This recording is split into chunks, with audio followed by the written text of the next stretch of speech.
রবের ডাকে সাড়া দিয়ে চলে যাই, আপনি শহীদের ভাই হবেন।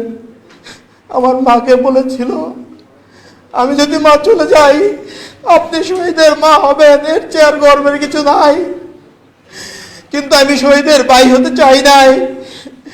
আমি চেয়েছিলাম রাজপথে বিপ্লবী ওসমানের পাশে থেকে এই বাংলাদেশকে আধিপত্যবাদ মুক্ত করতে। আমি চেয়েছিলাম ইনসাফের বাংলাদেশ যতদিন পর্যন্ত গঠন না হবে আমরা রাজপথ ছাড়ব না।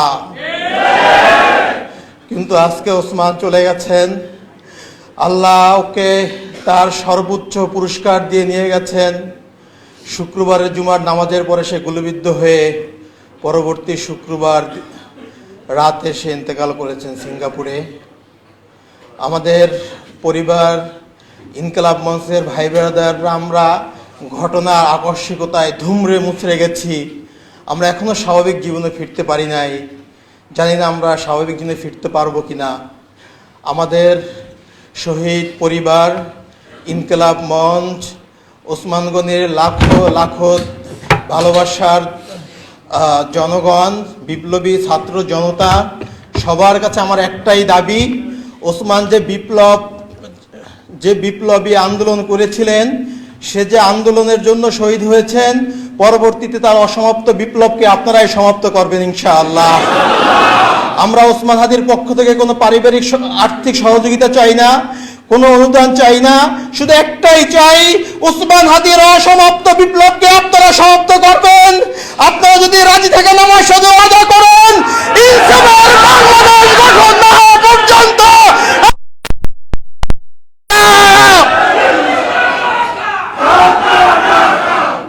ওসমান হাদি শাহবাগে দাঁড়িয়ে বলতেন, এই শাহবাগ হাজার বছরের মুসলমানদের কাছ থেকে এই বঙ্গভূমি স্বাধীনতা কেড়ে নিয়েছে। এই শাহবাগে ফ্যাসিবাদের জন্ম হয়েছে। আমি এই শাহবাগ থেকে ফ্যাসিবাদকে রুখে দেব। এই শাহবাগে বসে আমি নাক তাকবীর স্লোগান দেব।